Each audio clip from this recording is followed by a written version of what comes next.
40 ఏళ్ళ అనుభవం ఉండే చంద్రబాబు నాయుడికి పేద విద్యార్థుల్ని చదివించాలనే ఆలోచన రాలే, పేద విద్యార్థులకు పౌష్టిక ఆహారం ఇవ్వాలనే ఆలోచన రాలే, పొట్టకూటి కోసం పక్క రాష్ట్రాలకు పోయిన జాలర్లకు ఫిషింగ్ హార్బర్లను నిర్మించాలనే ఆలోచన రాలే, పోర్ట్లను నిర్మించాలనే ఆలోచన రాలే, మెడికల్ కాలేజీలను నిర్మించాలనే ఆలోచన రాలే, జిల్లాలను పెంచాలనే ఆలోచన రాలే, అదే రకంగా ఒక గ్రామానికి వైద్యుడిని అందించాలనే ఆలోచన రాలే, అవ్వాతాతలకు ఇంటికాడికి పోయి పెన్షన్ ఇవ్వాలనే ఆలోచన రాలే. చంద్రబాబు నాయుడుకి వచ్చిన ఆలోచన ఏమరా అంటే హైటెక్ సిటీ కట్టాలా, దాని చుట్టుపక్కల రియల్ ఎస్టేట్ చేయాలనే ఆలోచన వచ్చింది. అమరావతి కట్టాలా, అమరావతి చుట్టుపక్కల రియల్ ఎస్టేట్ చేయాలనే ఆలోచన మాత్రమే ఈ చంద్రబాబు నాయుడుకి వచ్చింది. ఇన్ని రకాలుగా రాష్ట్ర ప్రజల్ని మోసం చేసి మళ్ళా ఈరోజు ఏమంటాడు తెలుసా చంద్రబాబు నాయుడు? బాబు షూరిటీ భవిష్యత్తుకు గ్యారంటీ అంట. మళ్ళా చెప్పు బాబు షూరిటీ భవిష్యత్తుకు గ్యారంటీ అంట. 4 షూరిటీలు పెట్టే కానీ రాజమండ్రి జైలు నుంచి బయటికి రాలే.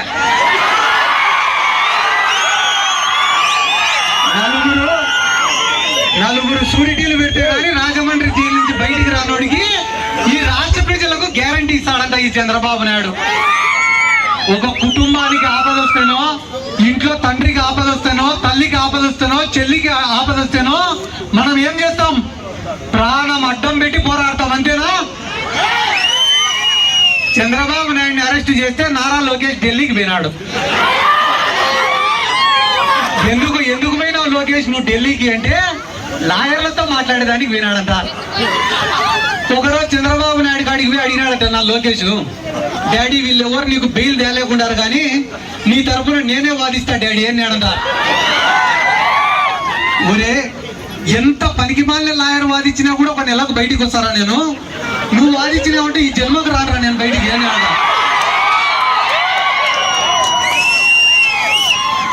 అంటే ఎందుకు నేను చెప్తానా అంటే వాళ్ళకు కూడా ఒక ప్రోటోకాల్ సమస్య పడింది ఇప్పుడు. ఎవరికి? పవన్ కళ్యాణ్ కు, నారా లోకేష్ కి. నేను గొప్ప అంటే నేను గొప్ప, నేను గొప్ప అంటే నేను గొప్ప అని. మనం ఎవరినైనా తిట్టినామనుకో, నువ్వు లోకేష్ ఎట తిడతావు, నన్నుగా తిట్టాల్సిందని పవన్ కళ్యాణ్ తిట్టినామనుకో, వాడిని ఎట తిడతావు, నన్ను తిట్టాలని నారా లోకేష్. ఇట ప్రోటోకాల్ కోసమే మా ఊర్లో కూడా ఇద్దరు కొట్టాడుకుంటూ అయినారు. ఒక నాయకుడు ఉన్నాడు, ఆ నాయకుడు వెనక పక్క బలమైన కార్యకర్త ఒకడు ఉన్నాడు. ఒకరోజు ఏం చేసినారు, ఇద్దరు కలిసి ధర్నా చేసినారు. ధర్నా చేస్తేనే పోలీసు వాళ్ళు ఏం చేసినారు, ఆ నాయకుడిని విడిచిపెట్టి ఆ బలమైన కార్యకర్తను ఎత్తుకుపోయి లోపల వారేసినారు. లోపల వారేస్తే ఈ నాయకుడు ఏం చేసినాడు, వెంటనే స్టేషన్ బయటికి పోయి ధర్నా కూర్చున్నాడు. ధర్నా కూర్చుంటేనే విలేకరులు అందరూ నాకు మైక్ పెట్టినారు కదా, అట్టనే మైక్ పెట్టినారు నాయకుడి కాడికి పోయి, సార్ ఎందుకు చేస్తాను సార్ ధర్నా, మీ కార్యకర్తను అరెస్ట్ చేసినారా అని అంటే, లేదు ప్రోటోకాల్ ప్రకారం నన్ను కదా అరెస్ట్ చేయాల్సింది, వాడిని అరెస్ట్ చేసినారు అని అడిగితే దానికి పోలీసు వాళ్ళు ఏమన్నారంట, సార్ అరెస్ట్ చేసినాం కాబట్టి ప్రోటోకాల్ అని అడిగినావు, అదే పొరపాటున లాఠీ చార్జ్ జరిగింటేట సార్, అప్పుడు కూడా ఫస్ట్ నన్ను కొట్టినాకనే వాడిని కొట్టాలి కదా అని అడుగుతావు కదా. అట్లా వీళ్ళకు కూడా పోటీ వచ్చింది ఇప్పుడు. ఎవరికి? పవన్ కళ్యాణ్ కు, లోకేష్ కు. ఎవడెక్కువ తిట్లు తినాలా, ఎవడెక్కువ తన్నులు తినాలా అని. పవన్ కళ్యాణ్ కూడా ఏడబట్టి ఆడ మాట్లాడుతుంటాడు ఏమని, తాట తీస్తా, తోలు ఒలుస్తా, మోకాళ్ళ పైన కూర్చోబెడతా అని. వీళ్ళ పరిస్థితి ఎట్టుంటుందిరా అంటే, మనం ఇంట్లో ఒక పెద్ద లాబ్రడార్ కుక్కనో లేకుంటే గ్రేట్ డెన్నో పెంచుకుంటాం, అది చూసేది దానికి ఇంత పెద్దగా ఉంటుంది కుక్క. కానీ దాన్ని కానీ బయటికి వదిలినామనుకో, రోడ్డు కుక్క కలిసి చంపేస్తుంది దాన్ని. ఎందుకురా అంటే రోడ్డు కుక్కకు రోజు కుటాడి అలవాటు. దీన్ని మనం ఇంట్లో ఏమో బాగా సున్నితంగా పెంచుతాం. అంటే పవన్ కళ్యాణ్ కూడా తోలు తీస్తా, తాట ఒలుస్తా, 5వ క్లాస్ పిల్లోడు కొట్టాడు పవన్ కళ్యాణ్.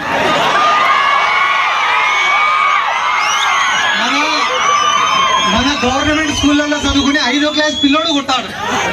ఎందుకంటే ఈ పిల్లల కష్టాలు తెలుసు, నష్టాలు తెలుసు, అవమానాలు తెలుసు, బాధలు తెలుసు, ఇబ్బందులు తెలుసు. కాబట్టి వీళ్ళకేం తెలుసు, ఏసీ కార్లలో కూర్చునేది, బయటికి వచ్చేది, ఊగిపోయేటట్టు బయట మాట్లాడేది, మళ్ళా ఇంటికి పోయి మత్సంగా అన్ని మర్చిపోయి పడుకునేది.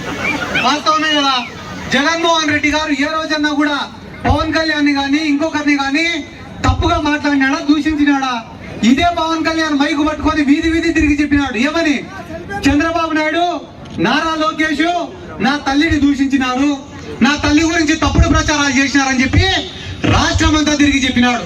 అదే పవన్ కళ్యాణ్ ఈ రోజు ఏం చేశాడు, చంద్రబాబు నాయుడు సంఘ నాకుతాన్నమాట. వాస్తవమా కాదా? ఒక్కసారి ఆలోచించండి. నేను మిమ్మల్ని అడుగుతాను, ఒక్క మాట చెప్పండి. మీ ఇంట్లో తల్లిని కానీ చెల్లిని కానీ భార్యని కానీ ఎవడైనా కూడా తప్పుగా మాట్లాడితే ఏం చేస్తారు మీరు? టాటా తీస్తావా? ఇలా కొంతమంది వెనక పక్క వెరైటీ చెప్తారు, మాట్లాడకూడదు. వాస్తవానికైతే మన ఇంట్లో వాళ్ళ గురించి ఎవరైనా మాట్లాడితే కోపం వస్తే కొడతాం, తిడతాం, ఇంకా మనకు శక్తి ఉంటే నరుగుతాం.